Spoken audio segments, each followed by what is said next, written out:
ഇവിടെ നമ്മുടെ ആദരവേറ്റുവാങ്ങാൻ എത്തിച്ചേർന്നിട്ടുള്ള Shri KC Balakurup, Shrimati Hemalatha teacher, Shrimati ദൃശ്യ പവിത്രൻ ഉൾപ്പെടെ വേദിയിലും സദസ്സിലുള്ള ബഹുമാന്യരെ മറ്റു പ്രിയപ്പെട്ടവർ,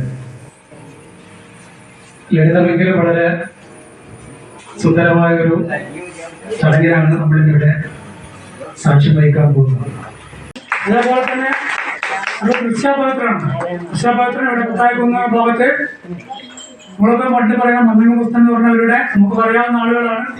നമ്മുടെ തലമുറയിൽപ്പെട്ട പലരും കണ്ടാണ്. അവരുടെ മകന്റെ മകളാണ് ബാബു എന്ന് പറഞ്ഞാൽ അവളാണ് ദൃശ്യപാത്രം. ടീച്ചർ അധ്യാപികയാണ്. മേലുള്ള UP സ്കൂളിലാണ് അവരുടെ ജോലി ചെയ്യുന്നത്. നിരവധി പുസ്തകങ്ങൾ എടുത്തുകൊണ്ട് വായിച്ചു വളർന്ന, അതോടൊപ്പം തന്നെ നമ്മുടെ വായനശാലയുടെ ലക്ഷ്യം എന്ന് പറഞ്ഞതുപോലെ തന്നെ വായിച്ച് വളരുകയും അതോടൊപ്പം തന്നെ ചിന്തിച്ച് വിവേകം നേടുകയും ചെയ്ത് നല്ലൊരു ജോലി കരസ്ഥമാക്കിയ ദൃശ്യപവിത്രനെയും ഈ അവസരത്തിൽ അവരുടെ കുടുംബാംഗങ്ങളെ, അവരുടെ അമ്മയോടെ പങ്കെടുക്കുന്നുണ്ട്. കുടുംബാംഗങ്ങളെ ഞാൻ പരിപാടിയിലേക്ക് സ്നേഹാദരോടുകൂടി സ്വാഗതം ചെയ്യുന്നു. അതോടൊപ്പം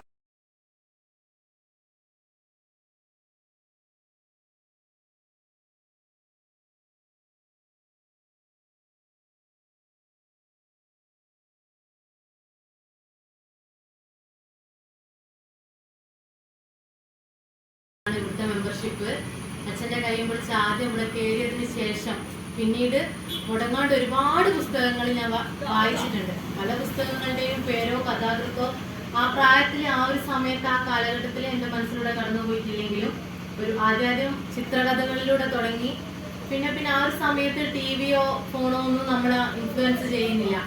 അങ്ങനെ ആ ഒരു സമയത്ത് ഒരുപാട് പുസ്തകങ്ങളിലൂടെ മുന്നോട്ട് പോയിട്ടുണ്ട്. അങ്ങനെ വളർന്നു വരുമ്പോൾ വായന ഇപ്പൊ നമ്മുടെ സ്കൂളില് ഘോഷിച്ച് പറയുന്നുണ്ട് ലഹരിയെ കുറിച്ച്. ലഹരി ഒഴിവാക്കാൻ വേണ്ടിയിട്ടുള്ള പലവിധ പ്രവർത്തനങ്ങളാണ് നമ്മുടെ സ്കൂളുകളിൽ നടന്നുകൊണ്ടിരിക്കുന്നത്. പക്ഷെ അപ്പോഴൊക്കെ എനിക്ക് തോന്നിയിട്ടുണ്ട്, നമ്മുടെ കാലഘട്ടത്തിൽ നമ്മുടെ മക്കൾ വായിച്ചതുപോലെ പുസ്തകങ്ങളിലൂടെ ഇവർ കടന്നു പോയിട്ടുണ്ടെങ്കിൽ ഒരിക്കലും ഇങ്ങനെ ലഹരിക്ക് വേണ്ടിയിട്ട് ഇത്രയും പ്രാധാന്യം കൊടുത്ത് ഒരു ഘോഷമായിട്ടുള്ള പ്രവർത്തനങ്ങൾ നമ്മൾ നടത്തേണ്ടി വരൂലായിരുന്നു എന്ന് എനിക്ക് തോന്നിയിട്ടുണ്ട്.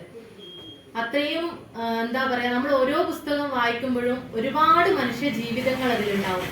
ഇപ്പോൾ മാഷ് പറഞ്ഞതുപോലെ ഒരുപാട് ജീവിതങ്ങൾ ഉണ്ടാവും, നന്മയുടെയും തിന്മയുടെയും ആണെങ്കിലും ആ കഥാപാത്രങ്ങളുടെ ഒക്കെ മനസ്സിലുള്ള കാര്യങ്ങളും മാനസിക എന്താ പറയാ ആ ചിന്തകളും നമ്മൾ അറിയുകയാണ്. അപ്പോൾ ഓരോരുത്തരോടും മറ്റുള്ളവരോടുള്ള സമീപനം എങ്ങനെയാണ്, നമ്മൾ നല്ലതാണെങ്കിൽ മറ്റുള്ളവരുടെ മനസ്സിൽ നമ്മൾക്കുള്ള സ്ഥാനം എന്താണ്, ആ രീതിയിലുള്ള ഒരുപാട് വിചാരങ്ങളിലൂടെയാണ് നമ്മൾ മുന്നോട്ട് ആ വായന നമ്മളെ കൊണ്ടുപോവുക. തീർച്ചയായും വായിക്കുന്ന ഒരു കുട്ടിക്ക് ഒരിക്കലും വഴിതെറ്റാൻ പറ്റില്ല എന്ന് തന്നെയാണ് എൻ്റെ പൂർണ്ണമായ വിശ്വാസം. കാരണം നമുക്കറിയാം നമ്മൾ ഏത് രീതിയിലാണ് മുന്നോട്ട് പോകേണ്ടത്, വഴിതെറ്റിയാൽ നമ്മളെ ഈ ജീവിതം എവിടെ എത്തിച്ചേർക്കും എന്നുള്ളത്.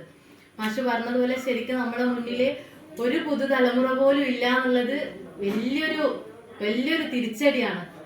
അതിന് നമ്മളിപ്പോ നമ്മളിപ്പോ സ്കൂളിലെ പ്രവർത്തനങ്ങളിലൂടെ എൻ്റെ ക്ലാസ്സിലുള്ള മുഴുവൻ വിദ്യാർത്ഥികളെയും നമ്മുടെ സ്കൂളിന്റെ അടുത്തുള്ള മേലൂർ വായനശാല നല്ല മികച്ച പ്രവർത്തനങ്ങൾ നടത്തുന്ന വായനശാലയാണ്. അപ്പോൾ അതിന്റെ ആഭിമുഖ്യത്തിൽ നടന്ന പ്രവർത്തനങ്ങളിലൂടെ നമ്മുടെ സ്കൂളിലുള്ള 130 വിദ്യാർത്ഥികളാണെങ്കിൽ 120 വിദ്യാർത്ഥികളും അവിടെ മെമ്പർഷിപ്പ് എടുക്കുന്നുണ്ട്. 10 വിദ്യാർത്ഥികള് ദൂരെയുള്ള കുറച്ച് മക്കളാണ്. അപ്പൊ അവിടെ മെമ്പർഷിപ്പ് എടുത്ത് ആ വായനശാലയിലുള്ള മുഴുവൻ പ്രവർത്തനങ്ങളോട് അവിടുത്തെ എല്ലാ പ്രവർത്തനങ്ങളിലും നമ്മുടെ മക്കളെ ഇഴച്ചേർക്കുന്നുണ്ട് അവര്. അപ്പൊ അങ്ങനെ അവർ മുന്നോട്ട് പോകുമ്പോൾ നമ്മൾ സ്കൂളിലും ഒരുപാട് പ്രവർത്തനങ്ങൾ നടത്തും, വായിച്ച പുസ്തകങ്ങളെ പറ്റിയാണെങ്കിലും ഒക്കെ. അപ്പോൾ ആദ്യം കുട്ടിക്കഥകളിൽ തുടങ്ങി, പിന്നീട് നോവലിലേക്ക് എത്തി. എന്താ പറയാ, MTയും മാധവിക്കുട്ടിയും ഒക്കെ കടന്നുപോയി. പിന്നെ അതിനിടയിലൂടെ എന്താ പറയാ സുധാകർ മംഗളോദയം, അതൊക്കെ നമ്മൾ മനോരമയില് നമ്മളെ യുവത്വത്തിന്റെ ആ ഒരു സമയത്ത് മനോരമയിലൊക്കെ വായിക്കുന്ന പുസ്തകങ്ങളാണ്. അങ്ങനെ എല്ലാ മേഖലകളിലൂടെയും കടന്നു പോകണം എന്നുള്ള ആഗ്രഹത്തിലൂടെ അങ്ങനെ ഒരുപാട് പുസ്തകങ്ങൾ വായിക്കാൻ വേണ്ടി ശ്രമിച്ചിട്ടുണ്ട്. അങ്ങനെ ഇപ്പോ ഇടക്കാലത്തൊന്ന് നിന്നുപോയി. ആ ഒരു സമയത്താണ് ഞാനിപ്പോ പറഞ്ഞതുപോലെ മേലൂർ വായനശാലയിൽ പരിപാടി വന്നത്. അപ്പൊ എനിക്ക് തന്നെ ശരിയാണ്, നമ്മൾ ശരിക്കും മൂഢമായ കാരണങ്ങളാണ് വെറുതെ അർത്ഥമില്ലാതെ പറയാ സമയമില്ലാന്ന്. നമുക്ക് ഫോൺ നോക്കാൻ സമയമുണ്ടെങ്കിൽ, നമുക്ക് നമ്മളെ അത്യാവശ്യ കാര്യങ്ങൾ ചെയ്യാൻ സമയമുണ്ടെങ്കിൽ തീർച്ചയായും നമ്മളെ അത്യാവശ്യത്തിൽ ഒന്നായിട്ട് നമ്മുടെ പുസ്തകങ്ങൾ മാറും. അതൊരു ലഹരിയായി മാറുമ്പോൾ നമ്മൾ അറിയാതെ എടുത്തു പോവും. മറ്റുള്ള പുസ്തകങ്ങള് വായിക്കാൻ സമയമില്ല എന്ന് പറയുന്നത് ശരിക്കും ഒരു അർത്ഥമില്ലാത്തൊരു കാരണമാണ്. അപ്പോൾ നമ്മളെല്ലാവരും ഇപ്പം എൻ്റെ മുന്നിലുള്ള മക്കളെ ഞാൻ ശ്രമിക്കുന്നുണ്ട്, എൻ്റെ മക്കളെ ഞാൻ ശ്രമിക്കുന്നുണ്ട്, അതുപോലെ നമ്മൾ ഓരോരുത്തരും ശ്രമിക്കുകയാണെങ്കിൽ നമുക്ക് തീർച്ചയായും വായനയിലൂടെ നല്ലൊരു സമൂഹം നമ്മുടെ മുന്നിൽ എത്തിച്ചേർക്കാൻ വേണ്ടി പറ്റും. ആ രീതിയിൽ നമുക്ക് മുന്നോട്ട് പോകാം. എന്താ പറയുക, ഞാൻ വായിച്ച് നിർത്തിയ പുസ്തകമായിരുന്നു. എന്താ പറയുക, ഇപ്പോൾ കഴിഞ്ഞ ദിവസം വായനശാലയിൽ വന്നെടുത്ത പുസ്തകമാണ് വായിച്ചുകൊണ്ടിരിക്കുന്നത്. നിർമ്മാതളം പുസ്തകാലം മുതൽ Ram care of Anandi trending ആയി വന്നപ്പോ എല്ലാവരും വായിച്ചു അത് ട്രെൻഡിങ് ആയി വന്നപ്പോ അതിലറിയാൻ നമുക്ക് ഇപ്പൊ നമുക്ക് നവമാധ്യമങ്ങളുണ്ട് പുതിയ പുസ്തകങ്ങളെ കുറിച്ച് അറിയാൻ. കുട്ടികൾ അതിലേക്ക് കൂടുതൽ അവര് റീൽസ് കാണുമ്പോൾ പുസ്തകങ്ങളെ കാണുമ്പോൾ ഒക്കെ ഒരുപാട് മാർഗങ്ങളിലൂടെ നമുക്ക് കുട്ടികളുടെ മുന്നിൽ പുസ്തകങ്ങൾ അവതരിപ്പിക്കാൻ വേണ്ടി പറ്റും. നമ്മൾ വായിക്കുന്നതിനോടൊപ്പം കൂടി നമ്മൾ തീർച്ചയായും നമ്മുടെ വീട്ടിലുള്ള പുതുതലമുറയെ നമ്മൾ ഇതിലേക്ക് എത്തിക്കാൻ വേണ്ടി ശ്രമിക്കണം.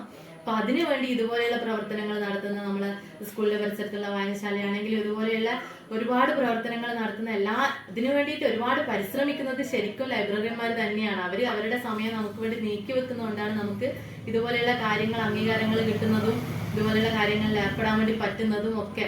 ഇനിയിപ്പോ ഇത് പുറത്തെ ചർച്ചയാകുമ്പോൾ തീർച്ചയായും ഞാനിത് വീട്ടിലെത്തുമ്പോൾ എന്റെ മോക്ക് ഇതൊരു വലിയ ഇതായിരിക്കും. നാളെ ഞാൻ ചെയ്താലേ എനിക്കും ഇതുപോലെയുള്ള അംഗീകാരങ്ങൾ തേടിയെത്തും. അംഗീകാരങ്ങൾ എന്നും മനുഷ്യൻ ആഗ്രഹിക്കുന്ന കാര്യങ്ങളാണ്. അപ്പോൾ ഇതുപോലെയുള്ള പ്രവർത്തനങ്ങളായിട്ട് ഇനിയും ലൈബ്രറിക്ക് മുന്നോട്ട് പോകാൻ സാധിക്കട്ടെ. എന്നെ ഇതിൽ തിരഞ്ഞെടുത്തതിന് ഹൃദയം നിറഞ്ഞ ഭാഷയിൽ ഞാൻ നന്ദി പറയുന്നു. Thank you.